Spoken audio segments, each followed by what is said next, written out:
Welcome to our Defense Briefing Show. Today, we're diving into some eye-opening stories from around the globe. First up, meet 18-year-old Tania, a brave Ukrainian girl who fled Russia after her family was caught in the crossfire of propaganda and violence. Her harrowing escape from Russia back to Ukraine highlights the dark reality of children being brainwashed or forcibly taken, with only about 1,600 children returned so far. It's a stark reminder of the long-term trauma these kids face. Next, we have a political twist, as former President Trump makes a surprising shift, expressing support for Ukraine's efforts to regain territory with help from the EU and NATO. Ukrainian leaders see this as a positive sign, but cautious voices warn it might be just words without action. It's a complex dance of diplomacy and politics, with many watching closely. Finally, in the US, Defense Secretary Pete Hegseth has called an unusual, massive meeting of top military leaders at Quantico, with the purpose still a mystery. This comes amid recent unexplained military shakeups and plans to cut high-ranking officers. The military world is buzzing with questions about what's next for US defense strategies. Please stay tuned for more details on these stories and more. Australian Broadcasting Corporation reports on the harrowing ordeal faced by Tania, a young Ukrainian girl who was forcibly taken to Russia amid the ongoing conflict. Her story vividly illustrates the brutal tactics employed by Russia, including mass abductions of Ukrainian children to erase their identity and indoctrinate them through re-education camps. Tania, now 18, recounts her experiences of relentless bullying, physical abuse, and witnessing her dog being tortured by a bully who justified his actions by claiming he was defending Russia. Her escape journey was perilous, involving deception at the border and walking alone across a broken road, finally finding refuge in Kyiv. She fears for the thousands of children still trapped in Russia whose identities are being systematically erased through propaganda and forced assimilation, with the Ukrainian government and international allies raising alarms over these mass abductions and the ongoing trauma inflicted on these young victims. Deutsche Welle discusses the evolving rhetoric of former US President Donald Trump regarding Ukraine's prospects in the war against Russia. Trump's recent statements, suggesting that Ukraine could reclaim its territory with European and NATO support, mark a significant shift from his previous stance, which was more ambiguous or dismissive of Ukraine's chances. Ukrainian leaders, including President Zelensky, view Trump's remarks as a positive sign of support, although Ukrainian politicians are divided on whether his words translate into real aid or merely reflect political posturing. Critics argue that Trump's change in tone might be motivated by a desire to distance himself from Russia's actions or to promote increased weapon sales through NATO, rather than genuine commitment to Ukrainian victory. Experts warn that despite the hopeful rhetoric, the situation remains complex, with some seeing Trump's comments as a sign of diplomatic ambiguity or a strategic attempt to influence the war's trajectory without direct involvement, leaving Ukraine to navigate the uncertain landscape of international support and ongoing conflict. South China Morning Post reports that U.S. Defense Secretary Pete Hegseth has convened an unprecedented gathering of hundreds of top military commanders at a Marine Corps base in Quantico, Virginia, with no disclosed agenda. This rare assembly, involving generals and admirals from around the world, follows Hegseth's controversial and unexplained actions earlier in the year, including significant cuts to senior military ranks and the dismissal of high-ranking officers without clarification. The secretive nature of this meeting, coupled with Hegseth's recent moves to reduce the number of four-star generals and flag officers, suggests a potential overhaul or reassessment of the military's strategic priorities, though specific details remain undisclosed. The timing coincides with ongoing political gridlock in Congress over government funding and the threat of a shutdown, which could impact military pay and operations, adding further intrigue to the purpose and implications of this high-level gathering.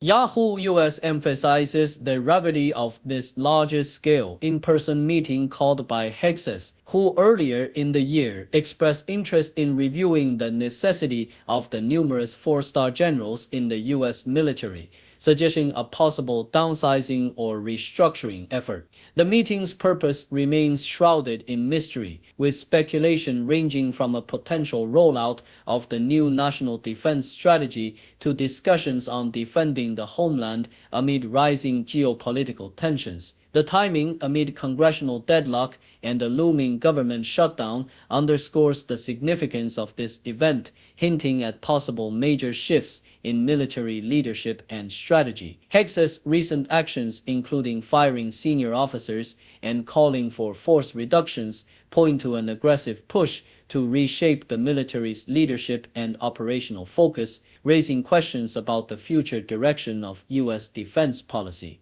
The Associated Press reports that the U.S. Justice Department has expanded its legal efforts to ensure compliance with federal voting laws by suing 6 additional states: California, Michigan, Minnesota, New York, New Hampshire, and Pennsylvania, after previously targeting Oregon and Maine. These lawsuits allege that the states are withholding complete voter registration data, including sensitive personal information such as full names, birth dates, addresses, driver's license numbers, and the last 4 digits of social security numbers, which federal law mandates to be shared. The department criticizes the states for insufficient responses regarding their voter roll maintenance procedures, raising concerns about the accuracy and security of voter registration lists, a cornerstone for fair elections. While some states have provided redacted lists, the Justice Department emphasizes that full disclosure is necessary to verify compliance, and the controversy underscores ongoing tensions over federal oversight in election administration. CNN highlights a major policy shift by German Chancellor Friedrich Merz, who has called for the EU to utilize $160 billion of frozen Russian assets to support Ukraine, marking a significant departure from previous reluctance due to legal and financial concerns. Merz advocates for treating these assets as an interest-free loan to bolster Ukraine's military resilience, with the funds to be repaid once Russia compensates Ukraine for war damages. This proposal, aimed at ensuring Ukraine's sustained defense capabilities and potentially strengthening Europe's own military industries, is set to be discussed at an upcoming EU summit, with Merz pushing for broad consensus. The move comes amid ongoing international debate over the legality and morality of expropriating Russian assets, with Kremlin officials warning of retaliation should such measures proceed, reflecting the escalating complexity of Europe's response to the Ukraine conflict. Yahoo reports a troubling breach involving the release of military records of Democratic Representative Mickey Sherrill, which were mistakenly made available in an almost unredacted form by the National Archives. The documents, intended to be partially redacted under fall AEA rules, included sensitive personal details such as her social security number, addresses, and performance evaluations, raising serious privacy concerns and potential violations of the Privacy Act of 1974. The archives acknowledged the error, initiated an internal review, and apologized to Sherrill, but the incident has stirred political controversy, especially amid a tight New Jersey gubernatorial race, where opponents scrutinize her military background. The breach underscores the risks associated with handling classified and personal data, and the controversy is further amplified by allegations that her military service records are being weaponized for political gain, with critics questioning the integrity of the release and its implications for privacy and security.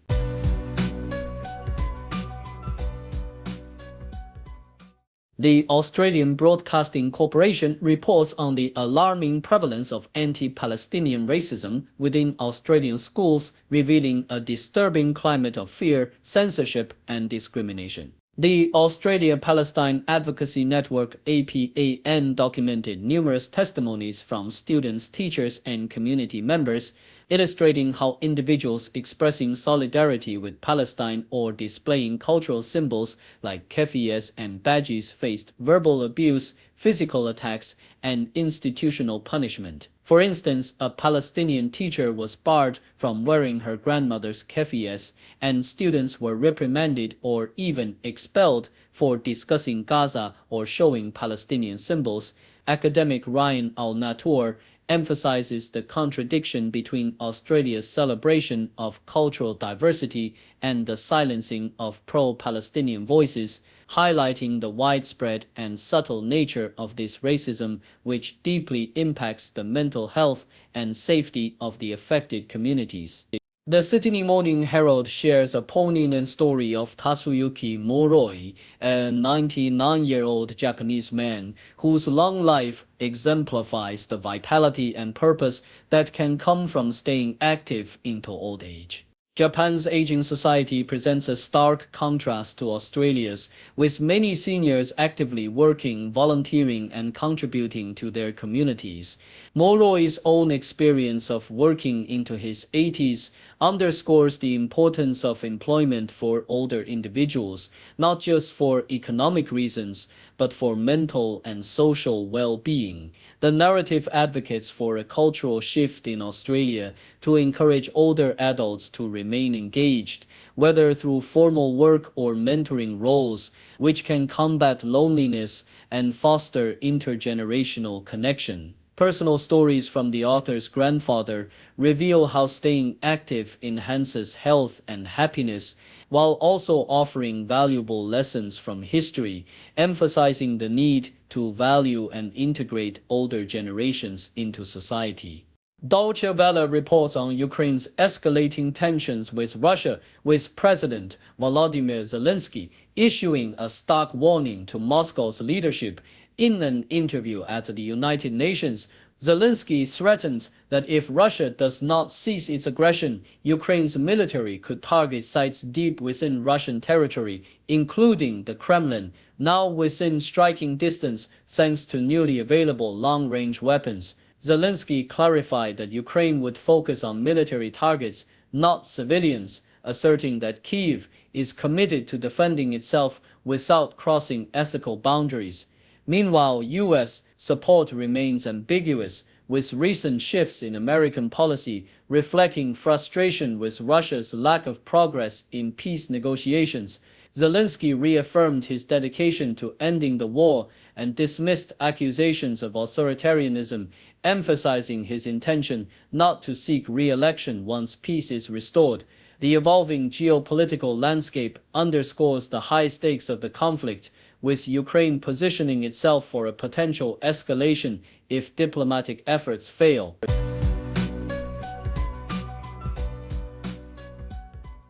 Thank you for tuning in.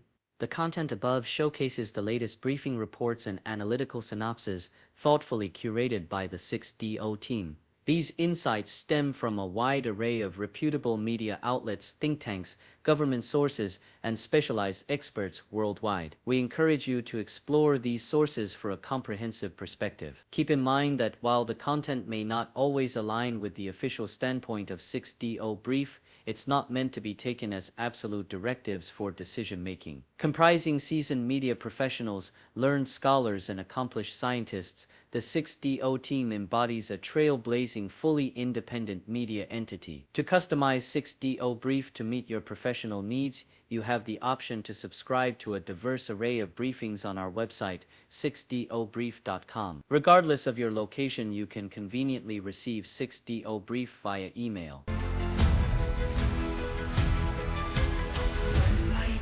Dim, voices loud, headlines flashing wild.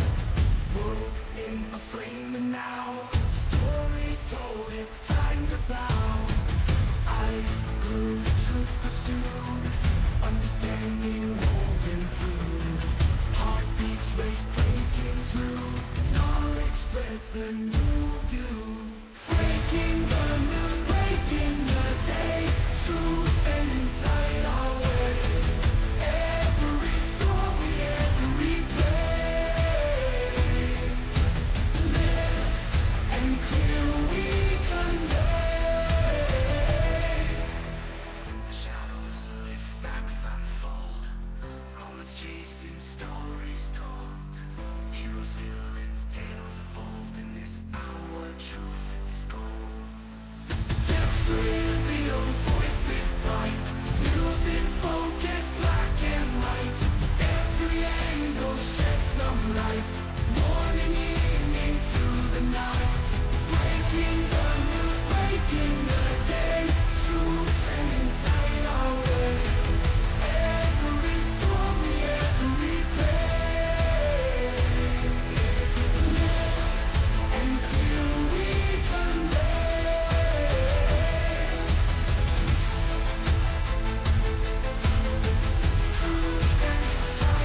breaking the day, truth and insight our way.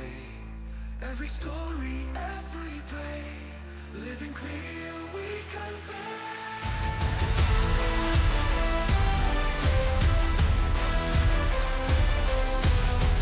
Every story, every play, and clear we convey.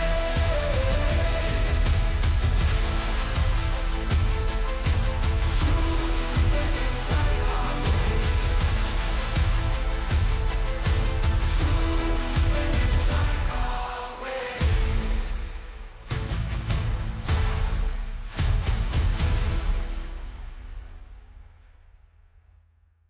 Depths revealed, voices bright, news in focus, black and white.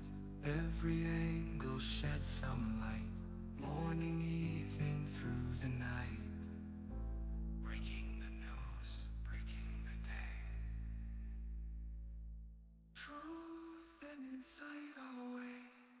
Every story, every play. Live and clear we convey.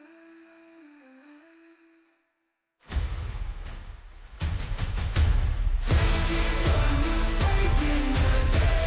Truth and insight our way. Every story, every play. And clear we convey.